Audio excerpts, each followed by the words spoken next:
TCS का AI business अब $2.6 billion annual run rate तक पहुंच गया है, जो साल की शुरुआत तक नियरली $1 बिलियन से भी ज्यादा का था। तो क्लियरली एआई इंडियन आईटी के लिए काम कर रहा है। तो सवाल यह उठता है कि इस अर्निंग सीजन में इन कंपनीज के कुछ बिजनेसेस श्रिंक क्यों हुए।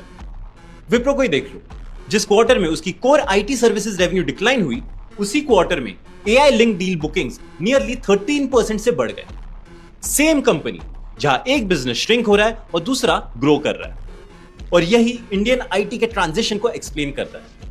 लेकिन आगे बढ़ने से पहले इस चैनल को फॉलो कर लो। काफी इन्वेस्टर्स को लगता है कि Indian IT sector AI disruption की वजह से स्ट्रगल कर रहा है, क्योंकि ये कंपनीज खुद के लिए एआई मॉडल्स नहीं बनाती, जो कि सच बात है। लेकिन ये कंपनीज अब अपने लिए एक नया रेवेन्यू स्ट्रीम बना रही है। बैंक्स, इंश्योरर्स, रिटेलर्स और दूसरे लार्ज कंपनीज इन्हें हायर कर रही है, ताकि एआई को उनके डिकेड ओल्ड सिस्टम्स के अंदर इंटीग्रेट किया जा सके। इन सिस्टम्स को सिंपली हटा नहीं सकते, क्योंकि ये बिजनेसेस के लिए बहुत ही क्रिटिकल होते हैं। इसलिए एआई इंटीग्रेशन एक रियल पेड अपॉर्चुनिटी है। लेकिन यहां आता है एक ट्विस्ट।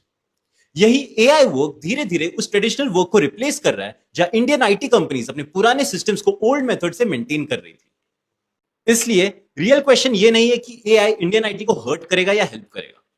रियल क्वेश्चन ये है कि कौन सी कंपनीज एआई को सक्सेसफुली अडॉप्ट करके उससे रेवेन्यू जनरेट कर पा रही है। अगर आपको ऐसी कोई भी लिस्टेड कंपनी पता हो, कमेंट में उसका नाम और उसका एआई यूज केस शेयर करो, ताकि हम सब साथ में सीख पाए। और अगर आपको ऐसा कंटेंट पसंद आया हो, इस चैनल को फॉलो करो और अपने दोस्तों के साथ शेयर करो।